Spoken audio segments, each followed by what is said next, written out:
PCS मंथन के exam express YouTube channel और एप्लीकेशन पर आपका बहुत बहुत स्वागत है। जैसा कि आपको पता है कि हमारा एक बैच चल रहा है जिसका नाम है त्याग बैच। आप टेलीग्राम पे पीसीएस मंथन को ज्वाइन करें, वहाँ पर एक बैच है और जिस बैच का नाम है त्याग बैच। और त्याग बैच में आप देखें तो हम 90 दिन की हमारी जो श्रृंखला है और 90 दिन में हम आज हमारा डे नंबर जो है 46 है। और जैसा कि आपको में पता है कि हम प्रतिदिन आपके लिए 50 क्वेश्चनों की एक श्रृंखला लेके आते हैं, जो हमारा टेस्ट हो चुका होता है उसका हम डिस्कशन करते हैं। चलिए, मध्यकालीन भारतीय इतिहास की बात चल रही है और मध्यकालीन भारतीय इतिहास में हम मुगल काल पे हैं। तो मुगलों के संदर्भ में देखिए, आज क्वेश्चन नंबर 1 है, दिया है कि बाबर के संदर्भ में निम्नलिखित कथनों पर विचार कीजिए और बताइए कि कौन से कथन सही है। ठीक, पहला है कि बाबर सर्वप्रथम फरगना का शासक बनता है, वास्तविक नाम था जहीरुद्दीन। बोलना है कि बाबर ने 1504 में काबुल पर अधिकार किया था। बाबर माता की ओर से तैमूर लंका और पिता की ओर से चंगेज खां वंशज था। ठीक है, तो ध्यान देना, जो पहला स्टेटमेंट है वो आपका बिल्कुल सही है, दूसरा स्टेटमेंट भी सही है, तीसरा स्टेटमेंट गलत हो जाता है क्योंकि यहाँ पर क्रॉस, ये पिता की ओर से जो है, पिता की ओर से तैमूर लंग के वंशज थे और माता की ओर से चंगेज खां के, इसलिए चंगेज खां से बहुत अच्छी यादें नहीं जुड़ी हुई थी, इसलिए तैमूर लंग के खानदान से और उसके से अपने आप को जोड़ के देखते थे। तो वही पुराना वाला हमारा पैटर्न है कि आप देखेंगे तो प्रश्न 3 जब गलत हो जाता है तो हमारे बचते हैं केवल 1 और 2 सही है। ठीक है, चलिए आगे बढ़ते हैं। अगला क्वेश्चन है, तो बाबर माता की ओर से चंगेज खां का वंशज था पिता की ओर से ये तैमूर लंग के वंशज थे। तैमूर लंग को लंग इसलिए कहा जाता है, ये लंगड़ा था। ठीक है, 1539 में ये दिल्ली पर जो है 1339 में ये आक्रमण करता है, दिल्ली में लूटपाट करता है। बाबर के संदर्भ में दिए गए कथन है और असत्य को चुनना है। ठीक, एक स्टेटमेंट जो है वो कैसा है, रॉन्ग है। इसे भारत में प्रवेश हेतु राणा सागा ने आमंत्रित किया था, क्या ये बात सही है? बाबर सिंधु नदी को पार करके भारत में प्रवेश किया था। इसने सर्वप्रथम भेरा और सियालकोट, ये 2 किला है, इनको जीता था। इस समय पंजाब पर तुर्कों का शासन था। तो अगर चारों कथनों पर आप विचार करेंगे तो आप देखेंगे इनमें एक स्टेटमेंट जो है वो गलत है। पंजाब में तुर्कों का शासन नहीं था, पंजाब पर उस समय अफगानों का शासन था। ठीक है, तो कुल मिलाकर के हम देखते हैं तो सिंधु नदी के तट पर खड़ा है बाबर और ब्यास नदी के तट पर खड़ा है सिकंदर, और दोनों का लक्ष्य केवल एक ही होता है कि भारत की विजय। लेकिन बाबर एक ठीक कुशल योद्धा था, रणनीति ठीक थी, सैनिक भी उसके पास में 12,000 थे, और वो सिंधु को पार करता है और भारत पर विजय करता है। और जबकि सिकंदर का विश्व विजय का अभियान उस ब्यास नदी पर आकर टूट जाता है। ठीक, तो आंसर होगा हमारा कौन सा, डी। ठीक, क्योंकि ये टेस्ट गलत है। आइए देखते हैं, व्याख्या में देखते हैं। तो व्याख्या में कुछ ऐसे कंटेंट हैं जिन्हें आप एक कंसाइज नोट्स बना सकते हैं अपना, ताकि मेंस या प्री आरओ और एआरओ दोनों का प्री और आरओ एआरओ का जो मुख्य परीक्षा होगी उसमें जो जीएस का है उसमें आपके लिए कंटेंट मिलेगा। आप चाहें तो जो हम व्याख्या देते हैं इससे आप कंसाइज नोट्स बना सकते हैं, ताकि क्विक रिवीजन जब करेंगे आप तो हमारी टीम बहुत मेहनत कर रही है इसके लिए। आपको किसी भी प्रैक्टिस सेट, किसी भी अन्य प्लेटफॉर्म पे कंटेंट जो है वे इतने अच्छे नहीं मिलेंगे जो कि आयोग के बिल्कुल पैटर्न पर हैं। ठीक, चलिए देखते हैं क्या लिखा हुआ है। बाबर के पास पंजाब के सूबेदार दौलत खां के बेटे दिलावर खां के नेतृत्व में एक दूत मंडल भेजा गया, बाबर को भारत आने के लिए आमंत्रित किया, और उसी समय राणा सागा ने भी बाबर को क्या लिखा था, एक पत्र लिखा था, कहा था कि इब्राहिम लोदी को क्या कर दें, अधपृष्ट कर दें और हरा दें। जब बाबर ने भारत में प्रवेश किया उस समय पंजाब में अफगान सरदारों का शासक था। ठीक, तो कौन कौन, राणा सांगा और दौलत खां लोदी, इन दोनों ने आमंत्रित किया कि आ बैल मुझे मार, वो वाली कंडीशन है। ठीक, आइए, तो दौलत खां लोदी स्वतंत्र रूप से शासन कर रहा था, यानी कि पंजाब में उस समय जो शासन था वो दौलत खां लोदी था और जो क्या था, अफगान शासक था। रानी दुर्गावती के संदर्भ में निम्नलिखित कथन है और में से कौन सा कथन सही नहीं है? वह चंदेल राजघराने से संबंधित थी। वह आसफ खां के आक्रमण का सामना करते हुए वीर गति को प्राप्त हुई। यही रानी दुर्गावती जिन्होंने हुमायूं को क्या लिखा था, एक राखी भेजी थी और सहायता मांगी थी, लेकिन हुमायूं जाता है तो बहुत रोता है वहां पर, क्योंकि जब तक ही हुमायूं पहुंचता है तब तक वो शहीद हो चुकी थी। ठीक, तो ये दोनों ही कथन कैसे हैं, सही हैं। और हमसे पूछा है कि कौन सा सही नहीं है, पर दोनों ही कथन सही हैं, तो आंसर क्या हो, ना तो एक और ना ही दो। क्वेश्चन नंबर 3 की व्याख्या देखते हैं। संग्राम शाह ने अपने बेटे का विवाह चंदेल राजघराने की एक राजकुमारी से किया था, जो दुर्गावती के नाम से जानी जाती हैं। इलाहाबाद के सूबेदार आसफ खां, यानी कि जो सूबेदार था प्रयागराज का, वर्तमान प्रयागराज, उसका नाम क्या था, आसफ खान है। रानी की दौलत और सौंदर्य की चर्चा सुनी, तभी उसने बुंदेलखंड की ओर बढ़ते हुए गढ़ी, यानी कि क्या जगह थी, गढ़ी पर आक्रमण किया, जहां रानी दुर्गावती के साथ में उसका संघर्ष होता है और वो अंततः शहीद हो जाती हैं। ठीक, चलिए आगे हैं। अकबर की गुजरात विजय के संदर्भ में निम्नलिखित कथनों में से कौन सा एक कथन है जो कैसा है, असत्य है। अकबर की जो गुजरात विजय है उस पर देखें तो गुजरात विजय 1572 में होती है, और पता है आपको फतेहपुर सीकरी में जो बुलंद दरवाजे का निर्माण है वो इस बात का प्रमाण है कि अकबर ने गुजरात विजय के उपलक्ष्य में उसका निर्माण कराया। बहुत अद्भुत बिल्डिंग है। तो अहमदाबाद पर अधिकार कर लिया था, बिल्कुल। खंबात की खाड़ी में, खंबात में पहली बार, गुजरात में खंबात में जाकर पहली बार उसने क्या किया था, समुद्र को देखा था। इस समय पुर्तगालियों ने समुद्र पर क्या किया था, वर्चस्व स्थापित कर लिया था। इस अभियान में टोडरमल अकबर के साथ थे। तो कुल मिलाकर के देखें इनमें से कौन सा स्टेटमेंट गलत है, तो स्टेटमेंट डी वाला वो है, गलत है, क्योंकि टोडरमल अकबर के साथ उस समय नहीं थे। ठीक, चलिए आगे बढ़ते हैं हम। देखिए उस समय कौन, एक तो मानसिंह और दूसरा आम्बेर के भगवान दास किसके, अकबर के साथ थे, ना कि टोडरमल। ठीक, और माही नदी को पार करके मिर्जाओं पर आक्रमण किया था। जो नदी पार की थी वो कौन सी, माही। अकबर के द्वारा राजपूत विचित्र राज्य हैं और उनमें कुछ शासक हैं जिन्हें उसने हराया था, तो उनको जो है असेंबलिंग है, असेंबलिंग का क्वेश्चन है, सीक्वेंस से लगाना है। तो ध्यान देना कि मेड़ता के जो शासक हैं वो कौन से थे, यानी उनका नाम था जयमल। कलिंजर पर इस समय जो है वो रामचंद्र का शासन था।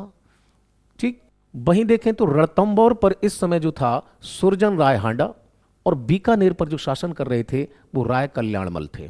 ठीक, तो ये जो सीक्वेंस मिल रहा है इसकी लिस्ट आप देख सकते हैं, तो चाहे तो स्क्रीनशॉट लें या नोट कर सकते हैं कि ये राजा जो शासक थे उनको अकबर ने पराजित किया, वो किस किस राज्य से संबंधित थे।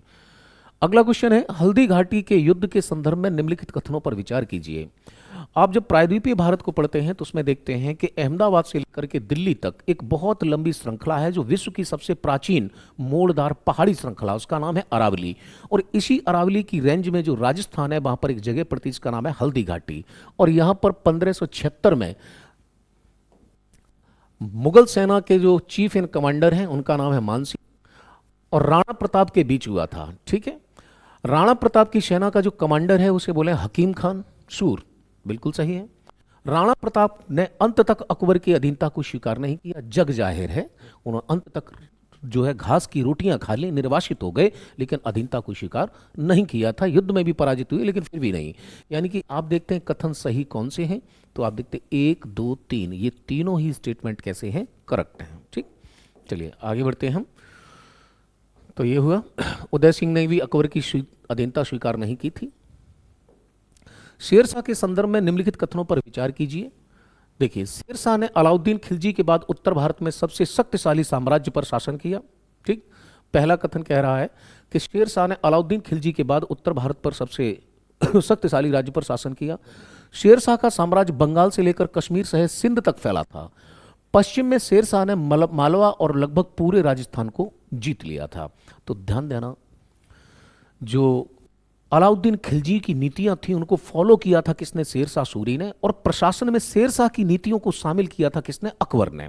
ठीक, लेकिन अगर बात कहें तो शेरशाह ने अलाउद्दीन खिलजी के बाद, ये बात थोड़ी सी गलत है, क्योंकि सबसे बड़ा उत्तर भारत में सबसे विशाल साम्राज्य जो फैलाया था वो मोहम्मद बिन तुगलक ने, जिसके 24 परगने थे। ठीक, शेरशाह का साम्राज्य बंगाल से लेकर कश्मीर, यानी कश्मीर कभी भी अंग नहीं रहा। हाँ, पश्चिम में मालवा और लगभग पूरे राजस्थान को उसने जीत लिया था। और इसी मालवा में जो जीत तो गया था लेकिन बड़ी मुश्किल से। और मालवा विजय के दौरान इसने कहा था कि मैंने मुट्ठी भर बाजरे के लिए हिंदुस्तान का साम्राज्य खो दिया होता है। किसका स्टेटमेंट है ये? शेरशाह सूरी का है। ठीक, तो आप ध्यान रखना कि कौन से कथन सही नहीं है। तो ऊपर वाला एक और ये दो स्टेटमेंट सही नहीं है। तीसरा कथन आपका सही है, तो वो कौन से सही नहीं है? तो एक और दो सही नहीं है। ठीक, चलिए आगे बढ़ते हैं। तो शेरशाह का साम्राज्य का यानी कि सिंध तक तो फैला हुआ था, किंतु कश्मीर शेरशाह के साम्राज्य का भाग नहीं था। पश्चिम में मालवा और लगभग पूरे राजस्थान को वह जीत तो चुका था। बाबर के संदर्भ में कुछ कथन दिए हैं और बोला उसमें एक स्टेटमेंट जो है वो सही नहीं है। ठीक, देखिए, बाबर ने तुलगामा पद्धति उज्बेकों से ग्रहण की थी। ठीक, पानीपत के युद्ध के पश्चात बाबर ने गाजी की उपाधि धारण की थी। बाबर के अनुसार उसने भेरा के किले को जीतने के लिए सर्वप्रथम तोप का प्रयोग किया था। बाबर ने अपनी आत्मकथा में मेवाड़ और विजयनगर के राज्यों का उल्लेख किया है। तो ध्यान देना, इसमें जो स्टेटमेंट सही नहीं हो रहा है वो नहीं हो रहा है कि पानीपत के युद्ध के बाद बाबर ने गाजी की उपाधि धारण की थी। तो आप देखें कहीं ना कहीं इसमें एक स्टेटमेंट जो है वो गलत है। तुलगामा पद्धति उज्बेकों से ग्रहण की थी, इसके तोपची भी थे और बहुत कुशल ये सेनापति भी था। ठीक, यानी कि नेतृत्व क्षमता इसकी गजब की थी। यानी कि बाबर ने खानवा के युद्ध में विजय के पश्चात क्या किया? गाजी की उपाधि धारण की थी, ना कि पानीपत में। ठीक है, और इसी में इसने जिहाद का नारा भी दिया। बाबर ने अपनी आत्मकथा बाबरनामा, जिसे तुज्क ए बाबरी कहते हैं मूल रूप से जो तुर्की भाषा में है, केवल 5 मुस्लिम शासकों बंगाल, दिल्ली, मालवा, गुजरात और बहमनी राज्यों का और 2 हिंदू शासकों मेवाड़ तथा विजयनगर का उल्लेख भी किया है। बाबर ने भारत पर पहला आक्रमण 1516 में वजीर पर किया था। वाजीर जो पश्चिमोत्तर भारत में है, उसने भेरा का किला, अभी आपने देखा था, भेरा के किले को जीता तथा बाबर ने लिखा है कि भेरा को जीतने के लिए उसने सर्वप्रथम बारूद का तूफान का प्रयोग किया। पानीपत के युद्ध में बाबर ने उज्बेकों की युद्ध नीति, तुलगामा युद्ध पद्धति, तोपों को सजाने की उस्मानी या रूमी विधि का उसने क्या किया था? प्रयोग किया था। ठीक है, आगे आते हैं। क्वेश्चन नंबर 9 है, चौसा का युद्ध 26 जून 1539 को आधुनिक बिहार के चौसा नामक स्थान पर लड़ा गया। चौसा के युद्ध में शेरशाह ने हुमायूं को पराजित किया।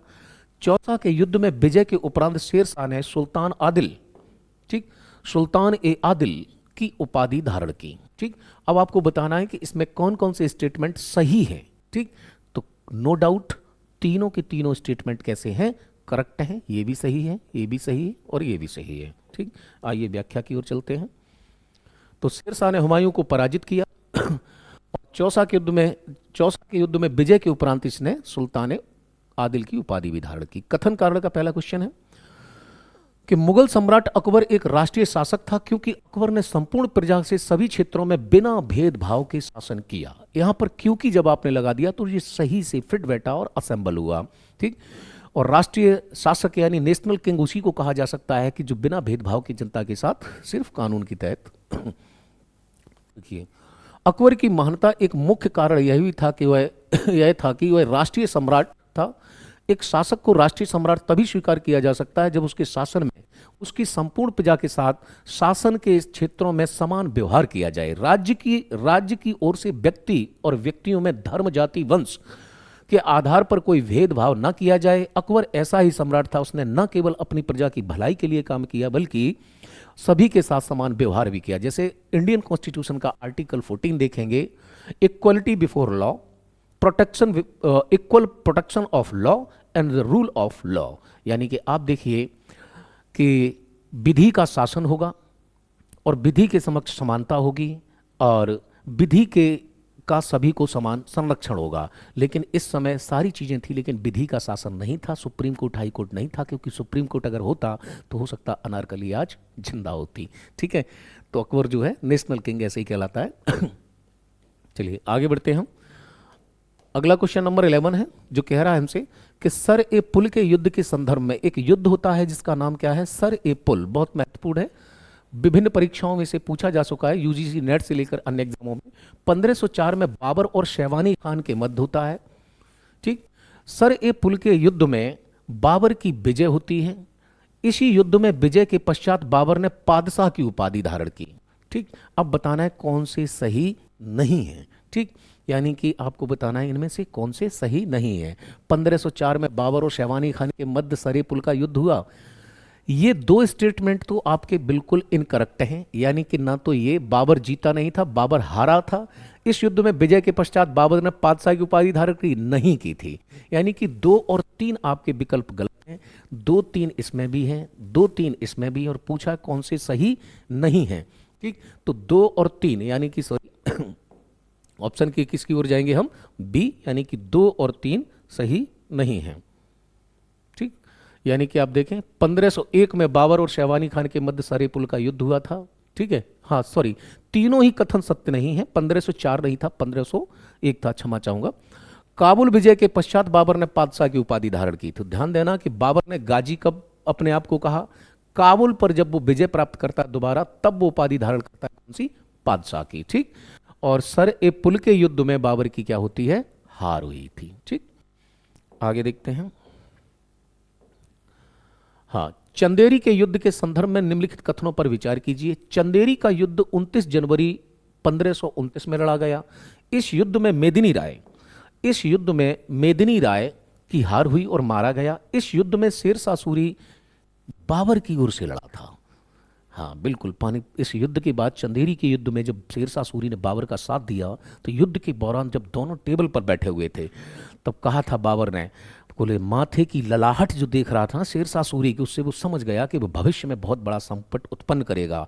और ऐसा हुआ ही, उसने संपूर्ण भारत से मुगल सत्ता को भगा दिया। न सिर्फ उसने हराया हुमायूं को, बल्कि भारत छोड़ने पर विवश भी कर दिया था, और हुमायूं को संकेत भी दिया था और वार्निंग भी किया था। किसने, बाबर ने, बोले कि ये बहुत महत्वाकांक्षी है, इसकी माथे की ललाहट बता रही है कि आगे क्या कर सकता है ये। ठीक है, आइए देखते हैं। चंदेरी का युद्ध 29 जनवरी और 1529 नहीं, बाबर ने लगातार भारत में युद्ध लड़े हैं 4, पानीपत का, खानवा का, चंदेरी का और घाघरा का। ठीक, तो वो कैसे हैं देखिए, कैसे याद रख सकते हैं हम, पानी पिया, खाना खाया, चंद घंटों में मर गया। चंद घंटों में मर गया। ठीक, अब देखो आप, ये होता है आपका 1900 लिखा हुआ है, 1900 नहीं है, ये होता है कब, 1526, ये 27, ये 28, ये 29 और 30 में बाबर की डेथ हो जाती है। यानी कि बाबर आया, पानी पिया, पानीपत का युद्ध, खाना खाया, यानी कि खाना खाया उसने, तो खानवा का युद्ध। ठीक, चंद घंटों में मर गया, यानी कि चंदेरी का युद्ध, और घंटों से मतलब घाघरा का युद्ध, और मृत्यु हो जाती है 1530 में। तो पानी पिया, खाना खाया और चंद घंटों में मर गया। 26, 27, 28, 29। और आप कह रहे हैं चंदेरी कब हुआ है, 29 में नहीं, 29 में घाघरा का युद्ध है, चंदेरी 28 में होता है। तो स्टेटमेंट पहला वाला हमारा गलत है। मेदिनी राय की हार हुई थी इस युद्ध में, ये करेक्ट है। इस युद्ध में शेरशाह सूरी ने बाबर का साथ दिया, ये भी सही। और पूछा है आपसे कौन से सही हैं, तो आप ध्यान देना केवल 2 और 3 जो है स्टेटमेंट वो हमारे करेक्ट हैं। ठीक है, चलिए आगे बढ़ते हैं। हाँ, 29 जनवरी 1528 को हुआ था, और शेरशाह सूरी बाबर की ओर से लड़ा था। अकबर की दिया हुआ है, अकबर की दक्षिण नीति के संदर्भ में कुछ स्टेटमेंट है, उस पर विचार करना है। अकबर की दक्षिण की नीति मूलतः साम्राज्यवादी नीति थी।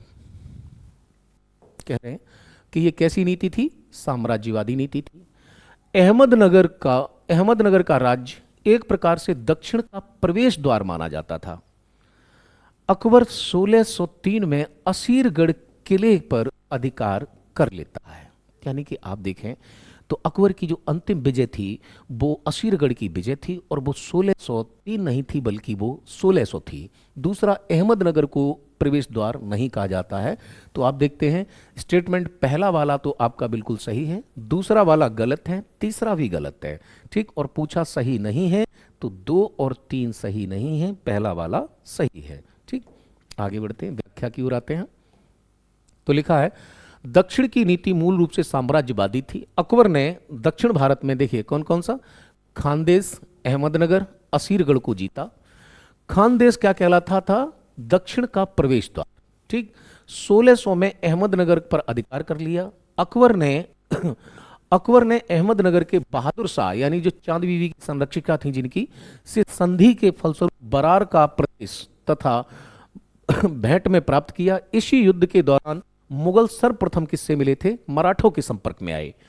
1601 में अकबर के अपनी अंतिम आक्रमण में असीरगढ़ को जीता था और कहा जाता है कि असीरगढ़ के किले का किला सोने की चाबियों से खुला था। ठीक, चलिए आगे बढ़ते हैं। क्वेश्चन नंबर 14 है, शेरशाह के संदर्भ में कुछ स्टेटमेंट हैं, यानी कि शेरशाह के संदर्भ में कुछ कथन है। बोले शेरशाह ने 1700 सरायों का निर्माण करवाया। शेरशाह ने कन्नौज को नष्ट करके शेरसूर नामक नगर बसाया। जॉर्ज कनिंघम ने शेरशाह के मकबरे को ताजमहल से भी सुंदर बताया, जो कि सासाराम में है। शेरशाह सूरी का जो मकबरा है वो सासाराम में है। शेरशाह सूरी ने कई चीजें, जैसे रुपया नाम से उसने क्या चलाई, एक मुद्रा चलाई, चांदी का सिक्का जो था वो क्या कहलाता था, रुपया, जो भारतीय मुद्रा का आज भी नाम है। दूसरा, शेरशाह सूरी ने ही सबसे पहले सड़कें आजम, जो कि कहाँ से आप देखें, आगरा, वो बिहार के सासाराम से लेकर आगरा होते हुए कहाँ तक, जो आप देखेंगे तो अमृतसर, और अमृतसर से लाहौर, तो सड़कों के निर्माण का शुरू जीटी रोड। जॉर्ज कनिंघम ने शेरशाह के मकबरे को बहुत खूबसूरत बताया, ताजमहल से भी खूबसूरत है। यानी उपरोक्त सभी कथन कैसे हैं, सही हैं। अकबर, देखिए सीक्वेंस आया, अकबर के द्वारा किए गए कुछ कार्य हैं और उनके संदर्भ में कह रहा है कि उसने कौन कौन से वर्ष में कौन कौन सा कार्य किया, यानी कि क्रोनोलॉजी है, एक प्रकार से जो क्रोनोलॉजी है वो पूछी हुई इसमें। तो क्रोनोलॉजी के संदर्भ में आते हैं, हम देखते हैं। अकबर सबसे पहले तो क्या करता है कि दास प्रथा का अंत कर देता है, सभी दास, अब कोई दास नहीं रखेगा। उसके बाद में प्रयागराज और बनारस जैसे शहरों में जाते समय क्या होता था कि तीर्थ यात्रा कर लिया जाता था यात्रियों से। तो उसने बोला कि ये भी बहुत गलत है। उसने क्या किया, तीर्थ यात्रा कर को समाप्त कर देता है, कब, 63 में। तो 63 तीर्थ अगर याद रखेंगे तो हो सकता है आपको कि 63 का संबंध तीर्थ से। जजिया कर समाप्त कर देता है कब, 1564 में। उसके बाद में अगला स्टेप होता है तो फतेहपुर सीकरी में इबादत खाने का निर्माण करवाता है कब, 1575 में। और इसके बाद मजहर की घोषणा, फिर एक नया धर्म। ठीक, तो इस प्रकार से उसने काफी काम किए थे। तो उनकी जो सीक्वेंस है वो ये लगा रखा है, देखिए 62 में दास प्रथा, 63 में तीर्थ, 64 में जजिया और 75 में फतेहपुर सीकरी में इबादत खाना। आइए, अकबर ने पहला आक्रमण मालवा के ऊपर 1561 में किया और वहां के शासक बाज बहादुर को पराजित किया। अकबर के सूबेदार आसफ खान ने गढ़कटंगा गोंडवाना पर आक्रमण किया और दुर्गावती को क्या किया था, पराजित किया था। ठीक, तो 1664 में दुर्गावती को क्या किया था, पराजित किया था। ठीक है, इसी युद्ध में रानी दुर्गावती जो है वो शहीद भी हुई थी। तो आगे देखते हैं हम ये बोल रहा है कि कौन से कथन सही हैं, तो 1 और 2 दोनों ही कथन सही हैं। ठीक, देखिए अकबर ने अपना पहला आक्रमण मालवा के ऊपर 1561 में किया। ठीक, और शासक बाज बहादुर को पराजित किया। ठीक, मालवा के शासक थे। अकबर के सूबेदार आसफ खान ने गढ़कटंगा गोंडवाना पर आक्रमण किया 1664 में और दुर्गावती को पराजित किया था। यही जो आसफ खान जो था इलाहाबाद, यानी कि इलाहाबाद का क्या था, सूबेदार था, किसके अधीन, मुगलों के अधीन। ठीक, और इसी युद्ध में दुर्गावती की मृत्यु हो जाती है। आगे शेरशाह ने अपने साम्राज्य को 47 सरकारों में विभाजित किया। कानूनगो के अनुसार शेरशाह की प्रांतीय व्यवस्था का आदर्श बंगाल था। शेरशाह की लगान व्यवस्था रैयतवाड़ी पर आधारित थी। और बोले कौन से कथन इसमें से सही नहीं है। रैयतवाड़ी वही है जो अंग्रेज आकर के टैक्स लेंगे, बीच में कोई बिचौलिया या मीडिएटर नहीं होता था, जनता डायरेक्ट, यानी जनता को बोलते थे रैयत, और रैयत जो है राजकोष में तुरंत अपनी तरफ से जो लगान है या टैक्स है वो क्या करती थी, जमा करती थी, कोई वसूलने वाला नहीं। शेरशाह ने अपने साम्राज्य को 47 सरकारों में विभाजित किया, बिल्कुल सही है। प्रांतीय व्यवस्था का आदर्श बंगाल था, यानी कि तीनों ही स्टेटमेंट, ये भी सही है, ये भी सही है, ये भी सही है। जब तीनों स्टेटमेंट सही हैं और हमसे पूछ रहा है कि कौन सा सही नहीं है, तो इनमें से कोई नहीं, क्योंकि सभी सही हैं। ठीक, आइए आगे आते हैं। हुमायूं कालीन निम्नलिखित घटनाओं में कौन सी सुमेलित है। ठीक, कौन सी सुमेलित है, हुमायूं के दौरान जो घटनाएं होती हैं उसमें कौन सी सुमेलित है। अब सुमेलित देखें तो हुमायूं कालीन निम्नलिखित घटनाओं में से कौन सी सुमेलित है। सबसे पहले देखें आप, चौसा का युद्ध नहीं, ये कब होगा चौसा का युद्ध? ये होता है जाके 1539, यानी कि चौसा का युद्ध बिहार में होता है कब? 1539। तो पहला जो है वो क्या हो जाता है? इनकरेक्ट, यानी चौथा हमारा करेक्ट है। तो चौथा इसमें भी है, चौथा इसमें भी है, यानी कि फोर्थ वाले को जब एलिमिनेट करते हैं तो हमारे पास विकल्प बचते हैं दो। उसमें देखें चुनार का घेरा, चुनार का घेरा जो है वो 1534 में नहीं, वो 1532 है। ठीक, यानी कि आप देखें तो एक स्टेटमेंट हमारा ये भी करेक्ट है, इनकरेक्ट है, यानी दो गलत हुए। तो हमारे पास जो उत्तर बचता है वो कौन सा बचता है? केवल 1 और 3। ठीक है, चलिए आगे बढ़ते हैं हम। अगला क्वेश्चन है, देखिए, कलिंजर पर आक्रमण 31 में, चुनार का घेरा 32 में, दोहरिया का युद्ध 32 में और चौसा का युद्ध 39 में है। चित्तौड़गढ़ का किला मध्य राजस्थान का प्रवेश द्वार कहा जाता था। बड़ा अजय किला था, इसे जीतने के लिए अंग्रेज तक बहुत परेशान हुए। चित्तौड़गढ़ के विजय के उपलक्ष्य में अकबर ने फतेहनामा जारी किया। चित्तौड़गढ़ का राजा उदय सिंह किले का भार जयमल और फत्ता को सौंपकर जंगल में भाग गया। Very good. ठीक, और बूझला कौन से कथन सही हैं? तो इन दो को याद रखना, ये बहुत बड़े वीर और योद्धा थे। ठीक, और अकबर इनकी विजय जो है सूरवीरता से इतना प्रभावित था। और तीनों ही कथन आपके कैसे हैं? सही हैं। आंसर होगा डी, यानी कि सभी स्टेटमेंट करेक्ट हैं। ठीक, आइए देखते हैं। देखिए 1567 में अकबर ने चित्तौड़ किले को घेरा डाला। उदय सिंह के सामंत, यानी कि जो चित्तौड़ का शासक था जो उदय सिंह, उसके जो सामंत थे उन्होंने सलाह दी कि किले का जो जिम्मेदारी है वो किसको दे दो? जयमल को और फतेह सिंह यानी फत्ता को, और सौंप कर जंगलों में छिप गया। चित्तौड़गढ़ का किला मध्य राजस्थान का प्रवेश द्वार कहा जाता है। चित्तौड़गढ़ के किले में हुआ कत्लेआम एक पहला अंतिम ऐसा कत्लेआम था कि अकबर ने ऐसा कत्लेआम करवाया था जो अकबर के नाम पर धब्बा था। अकबर जयमल और फत्ता यानी फतेह सिंह, जयमल और फतेह सिंह की वीरता से इतना प्रभावित हुआ, क्योंकि सूरवीर थे, कराटे की टक्कर दी थी उन्होंने मुगल सेना को, तो इतना प्रभावित हुआ कि अब जब भी आगरा का किला देखने जाएंगे तो किले के मुख्य द्वार पर आपको एक मूर्ति मिलेगी। किधर? दक्षिण के पे। दक्षिण द्वार पर जो मूर्ति मिलती है वो किसकी है? जयमल की है। और उत्तर के जो किला का प्रवेश द्वार है उसमें जो मिलती है वो फतेह सिंह की है। तो उन्होंने क्या किया कि वो मूर्तियां स्थापित करवाई थी, यानी कि देखिए वीरों की हाथी पर सवार प्रतिमाएं आगरे के किले के मुख्य द्वार पर स्थापित करवाई थी। किसने? अकबर ने। सोचिए कितने सूरवीर रहे होंगे वो जो लड़े थे इस प्रकार से। इतना, यानी कि एक योद्धा का बहुत सम्मान करता है। ठीक वैसे ही जैसे सिकंदर जब हराता है राजा पोरस को और पूछता है बोलो तुम्हारा क्या किया जाए, तो बोला एक राजा दूसरे राजा के साथ जो करता वही किया जाए। शेरशाह सूरी के विरुद्ध चौसा एवं बिलग्राम में मुगलों की निर्णायक पराजय हुई, निर्णायक हार थी, क्योंकि हुमायूं में कुशल नेतृत्व क्षमता की कूटनीतिक शक्ति का अभाव था।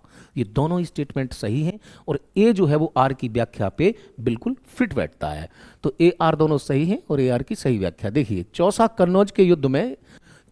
कन्नौज के युद्ध में शेरशाह सूरी ने मुगलों को अंतिम रूप से पराजित किया, क्योंकि उनमें रणनीति का अभाव था। हुमायूं एक योग्य सेनापति की भांति न तो अपनी दुर्बलता को छिपा सका और न अपने शत्रु की दुर्बलताओं को, जो कमी थी, उनको जान सका था। वह राजनीतिक दांवपेचों और परिस्थितियों को नहीं समझता था। शेरशाह के विरुद्ध उसकी असफलता का यह मूल कारण रहा कि उसने ना तो अपने शत्रु को पहचान पाया, जबकि बाबर पहचान गया था। माथे पर जो ललाट देखी तो बोला बहुत महत्वाकांक्षी है, और एक वार्न भी किया था। कहां पर? चंदेरी के युद्ध में। आगे देखें, आया और ना बुद्धिमानी से अपने भाइयों को साथ रखना आया, क्योंकि हुमायूं, हिंदाल, अस्करी, कामरान, बाबर के 4 पुत्र, उसने चारों को अलग अलग क्षेत्र दिया, लेकिन विरासत में कांटे मिले थे किसे? हुमायूं को, क्योंकि दिल्ली और आगरा का क्षेत्र से मिला था। ठीक, मुगलों की शक्ति उसके नेतृत्व में बिखर गई और अफगानों के विरुद्ध उसकी पराजय का एक मुख्य कारण बना। भागना पड़ा था बेचारे को भारत छोड़ के। आइए, अकबर के समय में 1586 में उज्बेकों ने विद्रोह किया। अकबर के समय ही सन 1564 में बलूचियों ने विद्रोह कर दिया।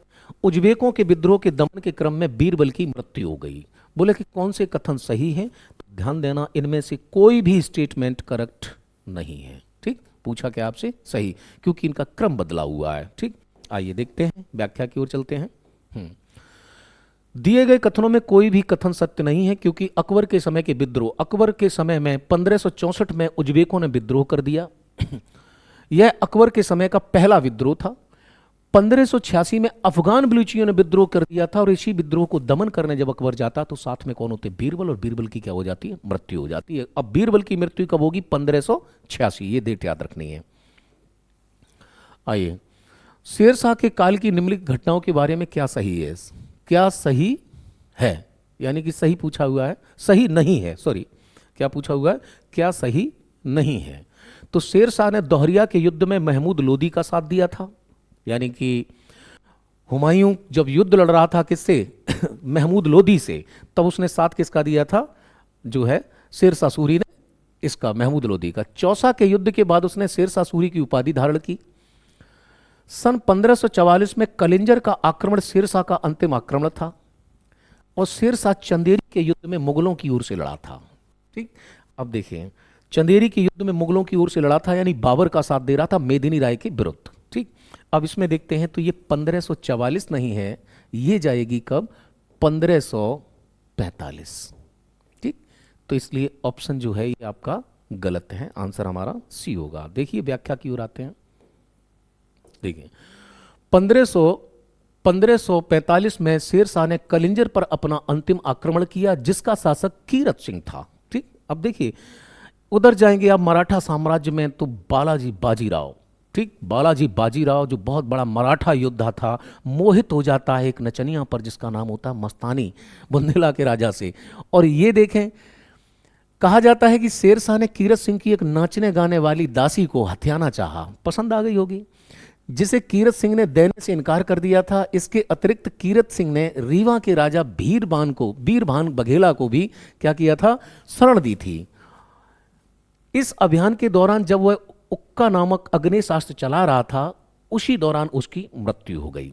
किसकी? शेरशाह सूरी की।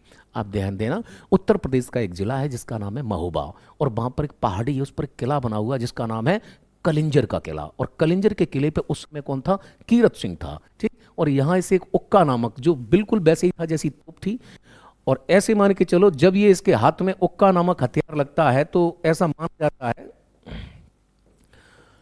उक्का नामक हथियार जब इसके हाथ में लगता है तो ऐसा माना जाता है कि ये जो है एक प्रकार की क्या थी? तोप थी। ठीक, एक प्रकार की तोप थी।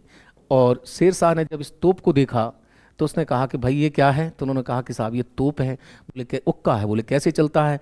तो बोलते इधर से गोला डालते हैं यहाँ से, और यहाँ से आग देते हैं इसमें, तब ये चलती है। बड़ा हैरत अंगेज हुआ, उसने बोला क्यों ना इसका परीक्षण किया जाए। और उस क्या करता है कि इस तोप में यहाँ से क्या करता है, वो गोला डाल देता है और यहाँ से आग लगाता है। कौन? शेरशाह सूरी। अब ऐसे ही हुआ, उक्का उसके हाथ में लगा, सेम ऐसे जैसे बंदर के हाथ में किसी ने उस तरह दे दिया हो। उदंडी बचपन से ही था, वास्तविक नाम फरीद था, शेरशाह सूरी तो बाद में बनता है ये। तो जैसे ही इसने गोला डाला, काफी देर तक जब करता रहा वो नहीं चला, तो बेचारा यूं करके देखने लगा। जब यूं करके देखने लगा, चल गया, चीथड़े उड़ गई, बहुत बुरी मृत्यु हुई थी, दीवारों पर छिटका हुआ था, और उसी से क्या हुआ था? बारूद के ढेर में भी आग लगी। खुद तो नहीं गया था, और भी सेना के कई जवानों को लेके गया था। बहुत भयंकर मृत्यु हुई थी इसकी। ठीक, चलिए आगे आते हैं। अकबर के संदर्भ में निम्नलिखित कथनों पर विचार कीजिए। अकबर का जन्म 15 अक्टूबर 1542 को अमरकोट के राजा बीरसाल के महल में हुआ। अकबर ने अपने बाल्यकाल में गजनी और लाहौर के सूबेदार के रूप में कार्य किया था। अकबर ने 3 जगह सूबेदारी की, पंजाब, ठीक, पंजाब, गजनी और लाहौर, ये 3 जगह सूबेदार भी रहा। और 15 अक्टूबर 1545 को जन्म हुआ। दोनों ही कथन कैसे हैं आपके? करेक्ट हैं, दोनों ही कथन सही है। ठीक, व्याख्या देख लीजिए। 15 अक्टूबर को अपने बाल्यकाल में गजनी और लाहौर पर शासन करता है, राज्यपाल के रूप में रहता है। सरहिंद का युद्ध, ठीक, तो एक युद्ध होता है जिसे कहते हैं सरहिंद का, 22 जुलाई 1555 को अफगानों और हुमायूं के बीच होता है। हुमायूं की मृत्यु पुस्तकालय की सीढ़ियों से गिरकर 23 जून 1556 को हो जाती है। बताइए, बेचारा 1 साल भी ठीक से नहीं रह पाया। जहां पना नगर में जो एक पुस्तकालय होता है, लाइब्रेरी, उसकी सीढ़ियों से गिरकर मरता है। अब देखिए बाप बेटे का क्या सिस्टम रहा। हुमायूं इतना बड़ा हिंदुस्तान का मुगल बादशाह, मृत्यु हो जाती है सीढ़ियों से गिरने से। और दूसरा अकबर हिंदुस्तान का इतना बड़ा बादशाह और मृत्यु हो जाती है दस्त लगने से। तो दोनों ही विडंबनाएं हैं। तो बोले कि दोनों कथनों में से कौन से सही हैं, तो ध्यान देना सत्य का चयन करना। तो सत्य ना तो एक है और ना ही दो है। वो क्यों नहीं है? घटनाएं दोनों सही हैं, लेकिन कहीं ना कहीं जो क्रोनोलॉजी है, डेट, ये 22 जुलाई, ये 23 जून नहीं, ये जुलाई नहीं, ये जून है, और ये जून नहीं, ये जनवरी है। जो हुमायूं की पुस्तकालय की सीढ़ियों से गिरकर जनवरी 1556 को मृत्यु होती है, और इतिहासकार लेनिन पुलिस की मृत्यु पर लिखता है, क्या लिखता है कि बोले वो जिंदगी भर लड़खड़ाता रहा और अंत में लड़खड़ाते हुए ही उसकी मृत्यु हो गई। ठीक वैसे ही जैसे मोहम्मद बिन तुगलक की मृत्यु पे कहा गया था कि बोले जनता को राजा से और राजा को जनता से मुक्ति मिल गई, दोनों को एक दूसरे से। ठीक है, आइए देखते हैं। देखिए, तो वो 22 जून है और ये 27 जनवरी है। ठीक, आगे दिया हो मुगल कालीन व्यक्ति और उनकी मृत्यु। तो अभी अभी आपने डिस्कस किया था कि बीरबल की मृत्यु जो हो जाती है वो कब हो जाती है? 1586 में हो जाती है। कब हो जाती है? 1586 में होती है, जब वो एक विद्रोह को दबाने के लिए जाते हैं। अभी ये बैक में ही था क्वेश्चन, तो आपने देखा डी का 4, तो डी का 4 एक विकल्प में नहीं है, इसलिए ये डिलीट मारते हैं हम। सबसे लंबे समय तक जो जीवित रहा वो कौन रहा? वो अब्दुल रहीम खान खाना रहा। तो ये सबसे लंबा इसमें दिए गए में समय कौन सा है? 2 है, यानी कि सी का 2 होना चाहिए। तो सी का 2 इसमें है नहीं, ये भी विकल्प जाता है। सी का 2 इसमें भी नहीं है, ये भी विकल्प जाता है। तो अब देखते हैं ए का 3, यानी अबुल फजल। अबुल फजल की जो मृत्यु होती है वो 1602 में हो जाती है, सबसे पहले जाते हैं। और तानसेन जो है वो कब मरते हैं? 1589। ठीक, तो ये जो है इनका सीक्वेंस, इसलिए आंसर क्या होगा? ए। आइए लगा लेते हैं इनको क्रम से।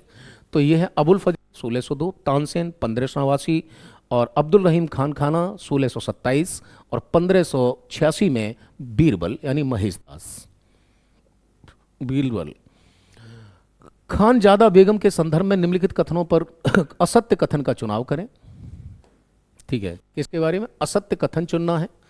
खानजादा बेगम बाबर की बड़ी पत्नी, अरे बड़ी बहन हो सकती है, बड़ी माँ हो सकती है। बड़ी पत्नी का मतलब क्या हुआ?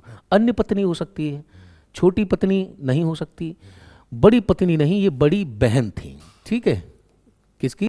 बाबर की बड़ी बहन, यानी बुआ की, वो हुमायूं की बुआ थी ये।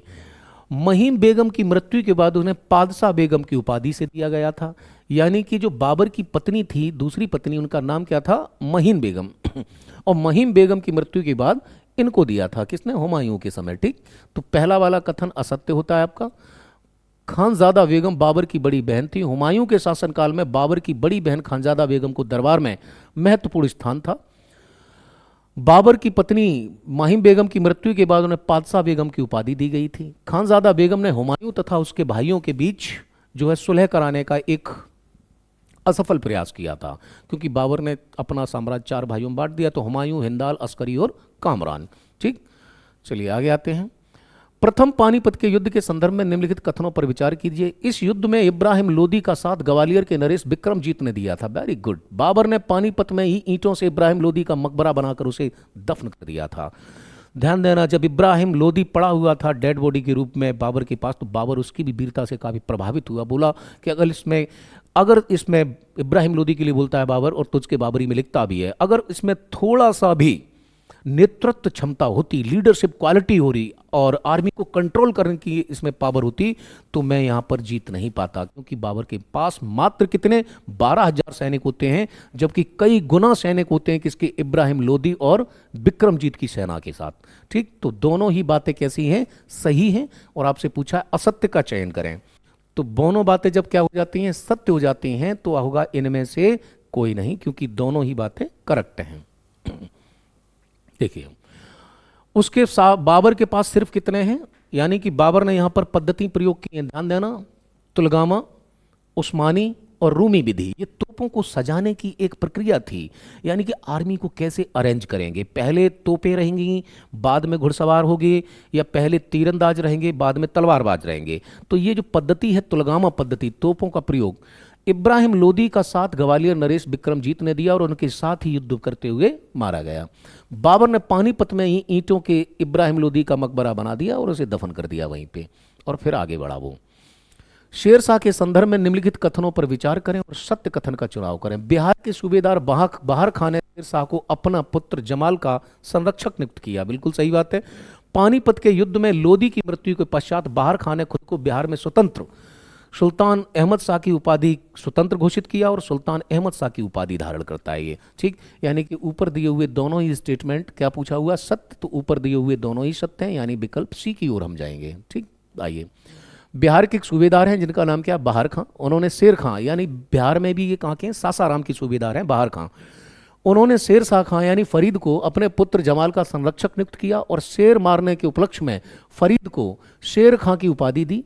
पानीपत युद्ध में इब्राहिम लोदी की मृत्यु के पश्चात बहार खां ने खुद को स्वतंत्र घोषित किया और मोहम्मद शाह की उपाधि ग्रहण की, ठीक। अब देखते हैं, बिहार के दिवंगत शासक मोहम्मद शाह की पत्नी दूदू बेगम ने शेर खां को बुलाकर उसे अपने पुत्र जमाल का क्या बनाया था, संरक्षक बनाया था। जैसे बैरम खां संरक्षक थे किसके, अकबर के, ठीक वैसे ही शेर शाह होता है जमाल का। कथनों पर विचार करें और सही कथन का चुनाव करें। भारत में ताश का प्रचार हुमायूं ने किया। निजामुद्दीन खलीफा जो मुगलों के पहले वजीर हैं, निजामुद्दीन खलीफा को बाबर शाही भाग्य का मुख्य स्तंभ कहा जाता है। तो ध्यान देना, पहला स्टेटमेंट गलत है। पहला स्टेटमेंट गलत इसलिए है कि ताश का हुमायूं ने नहीं, जो ताश जो आप खेलते हैं उसका जो है हुमायूं ने नहीं, वो बाबर ने किया। दूसरा स्टेटमेंट क्या है, सही है, ठीक। आगे बढ़ते हैं, आइए। निजामुद्दीन खलीफा पहला मुगल वजीर था, ध्यान देना, मुगलों का पहला वजीर है ये। कहा गया है कि देखिए, शेर शाह को सुधरी हुई मुद्रा को स्थापित करने का श्रेय दिया जाता है क्योंकि शेर शाह द्वारा प्रचलित चांदी का रुपया सन 1835 अंग्रेजों के समय तक बना रहा, ठीक। यानी कि दोनों ही बातें सही हैं। सुधरी हुई मुद्रा यानी मुद्रा उसने क्या किया था, चेंज किया था, चांदी का रुपया चलाया था। अब बोले ए आर दोनों सत्य हैं, क्या हो सकता है, तो ये व्याख्या कहीं पर फिट नहीं बैठती है, इसलिए हम जाएंगे किसकी ओर, बी की ओर, विकल्प बी। आइए व्याख्या पे देखते हैं, कुछ नोट करें। मुद्रा को स्थापित करने का श्रेय दिया जाता है स्मिथ के अनुसार 1540 में, यानी कि जब बिलग्राम या कन्नौज का युद्ध जो होता है, तो उस युद्ध के पश्चात शेरशाह क्या करता है, रुपया को 1540 में रुपया को ईस्ट इंडिया कंपनी ने 1835 तक बनाए रखा, जो कि वर्तमान में ब्रिटिश मुद्रा का आधार बना। और शेरशाह द्वारा प्रचलित चांदी का रुपया 1835 तक, यानी कि भारतीय मुद्रा का नाम जो रुपया है वो शेरशाह सूरी है। नूरजहां के संदर्भ में निम्नलिखित कथनों पर विचार कीजिए। नूरजहां का मूल नाम मेहरुन्निसा था, बिल्कुल सही बात है। इसका जन्म कंधार में हुआ था, ये बात भी ठीक है। उसे आधुनिक फैशन का आविष्कार माना जाता है, यानी दोनों स्टेटमेंट सही हैं। आधुनिक फैशन यानी कि आर्टिफिशियल ज्वेलरी है, और जो क्या कहें बुटीक यानी कि कपड़े किस टाइप के होने चाहिए। माँ बेटी बहुत ही क्रिएटिव थी। इनकी माँ का नाम था अस्मत बेगम, उन्होंने गुलाब से इत्र निकालने की कला का आविष्कार किया है, और बेटी ने आर्टिफिशियल ज्वेलरी और जो सही प्रकार के जो कपड़े होते हैं तो उनको उन्होंने ईजाद किया। जहांगीर ने नूरजहां के पिता कौन थे, गयास बेग थे, उनको एतमाद दौला की उपाधि दी थी, ना कि दीवान ए वयूतात के पद पर, नहीं दीवाने वयूतात नहीं। तो तीसरा वाला गलत हो जाएगा, आपकी कथन 1 और 2 सही हैं, ठीक। आगे चलते हैं, देखिए।